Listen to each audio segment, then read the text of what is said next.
So we're continuing ways that we can act to kind of help our kids navigate all these academic pressures they're facing. And a big one that I think most parents don't know about, but is really cool research that I think can be quite helpful, is that it's sometimes helpful to help your kids find what are called their signature strengths. We know that kids, like all of us, have these kind of intrinsic values of the things that they're good at, or kind of strengths that they like to express.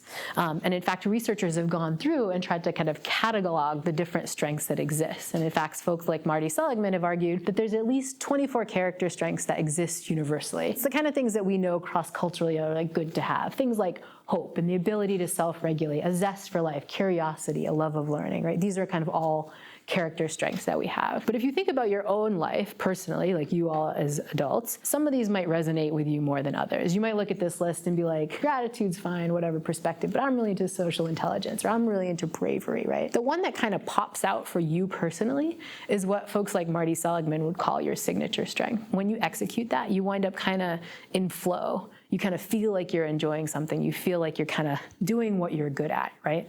And research shows that for adults in jobs, when you're engaging your signature strengths, you wind up loving your job more. You wind up often thinking that your job is a calling, and you also wind up performing better at your job. So people who use more of their signature strengths on the job perform better and also get paid more, right? Again, money kind of tracking these things that make us happy. But these signature strengths wind up being important for our kids because the data suggests if we really want them to kind of find the things that engage them, figuring out their signature strengths might be helpful too. And so there's, again, all this research showing that using your signature strengths make you happy, particularly if you can find ways to use them at work. And this is true for our students when they're doing their academic work. But you might ask the question like, okay, how do they do that, right? They're in a math exam, how are they going to use like bravery or citizenship or prudence, right? It seems kind of hard to do that. But the reason I love the work on signature strengths is that there's lots of studies trying to look at how we can use our signature strengths more, even in these contexts when it seems like we might not be able to get to them. And some of my favorite work on this topic comes from my former colleague at Yale, Amy Resninsky, who talks a lot about the practice that she coined, which is job crafting. She initially did this work with adults in the workforce, but I think it can be equally applied to kids in their academic work. And so job crafting is just the idea of taking whatever your normal job description is and just kind of finding ways to infuse your signature strengths into it, like no matter what that job description is.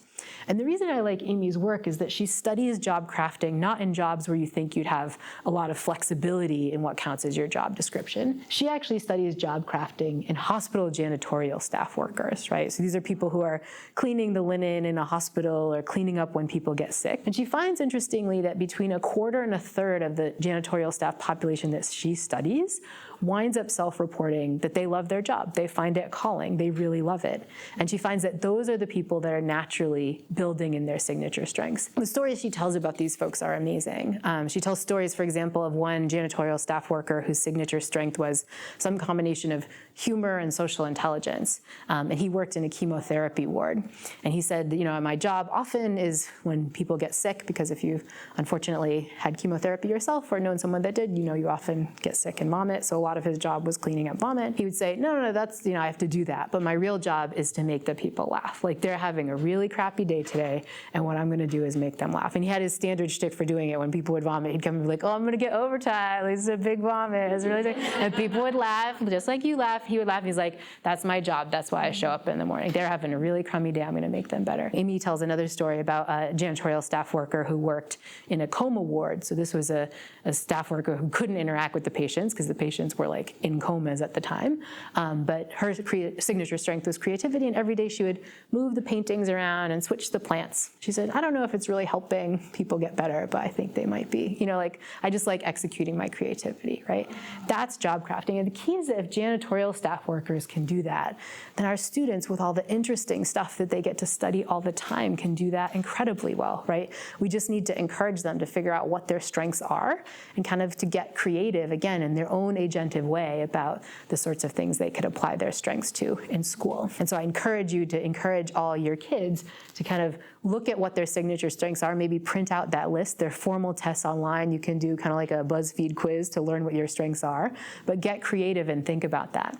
Another very fun thing you can do, researchers like Marty Seligman often call a strength date, where you figure out you as a parent, what are your individual signature strengths, maybe your kid, maybe your spouse or other family members, and you all do an activity that activates everybody's strengths. So if somebody's bravery and somebody's love of learning, you take a trip to a museum that like pushes you a little bit. Or if it's kind of citizenship and, I don't know, hope, then you read about stories about democracy succeeding or whatever it is, right? You find ways to do it together and activate your strengths. That's using your signature strengths. So I think we can all encourage our kids to do that more, and we can do that ourselves, because this is a quick hack if you're feeling a little overwhelmed at work to make your work life a little bit happier and to feel more like a calling too.